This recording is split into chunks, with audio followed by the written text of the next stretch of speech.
underground bunker. Very windy day out here on Kensico Dam. I don't know if this is going to turn out. It's been a couple days. Just wanted to check in with you. We've been working very hard at the bunker.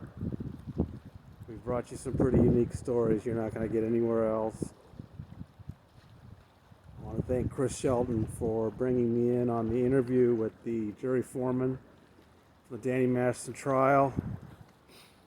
I'm seeing some really interesting reactions to that. People who think it supports their view that the case is hopeless. Other people think it supports their view that the DA needs to do a better job in a retrial. And generally, I've been talking to some men that are really concerned that the case has these holes in it, and I'm talking to women who are livid that this jury just made some of the classic mistakes with sexual assault cases. I mean, the thing with Jane Doe 2 just kills me. That they would think it's important that her mother testified that she was excited to go see Danny that night. And somehow that makes it okay for Danny to violently rape her? That she was excited to go there that night? I mean, I did not expect that to be the kind of issue that divided this jury. And with Jane Doe 1, that they relied on that 2003 document that she wrote with Julian Schwartz? I remember Cohen relying on that document in closing statement, thinking, that's a Scientology document. You can't rely on that, but the jury did. The jury clearly did.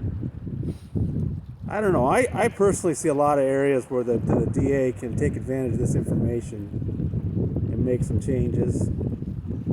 But I understand the debate. I think it's a healthy debate. And again, I thank Chris for bringing me in on that so we could give you that information, because I didn't know why the jury split the way it did, and now we have a better understanding of that. I hope the DA appreciates that information. But I also am glad that Trisha Vesey got a chance to see that before we did an interview. First part of which you saw today, or heard. You know, I really admire Trisha.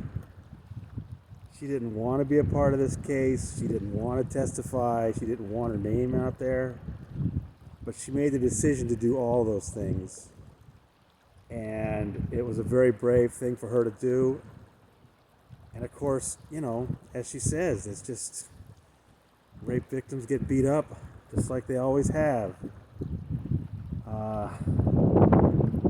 But she really, you know, I think I like her attitude about it.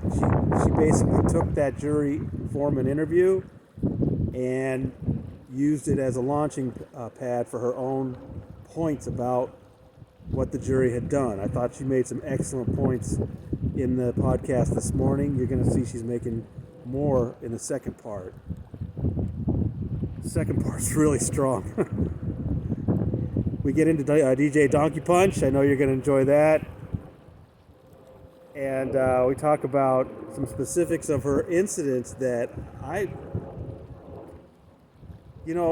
the time, you have to understand, I think I was pretty clear at the time this was going on. There was a real division of opinion among the journalists. Some journalists thought the prosecution was doing a very good job, some didn't. And none of us really knew where the jury was. That's why I withheld my own opinion. I didn't know. But now, with hindsight, of course, and after talking to that jury foreman, we can see where the prosecution can make some big improvements. One of which was, I don't know how well they knew Trisha's story. I'm afraid some of it caught them by surprise, which is unforgivable. You know, they were I can remember in pre-trial, they were talking about her case not being forcible rape. But once she testified, she's got the same elements the other women do. I don't understand that. Well, I guess it's a learning experience for all of us, isn't it? And,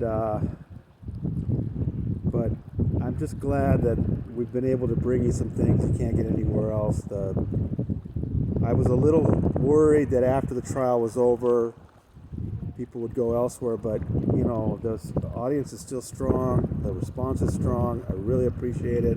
We're working hard. Got some amazing stuff coming. It's going to take a little while, but it kind of helped getting all that attention during the trial. Some new people have come forward to talk to me that haven't before. So exciting stuff. But anyway, I'm really looking forward to your reaction to part 2 from Trisha in the morning. I think, like I said, I think it's even better than part 1. And then we got some fun stuff for Sunday. So hope you have a good weekend. And from Kensico Reservoir in a windy New York.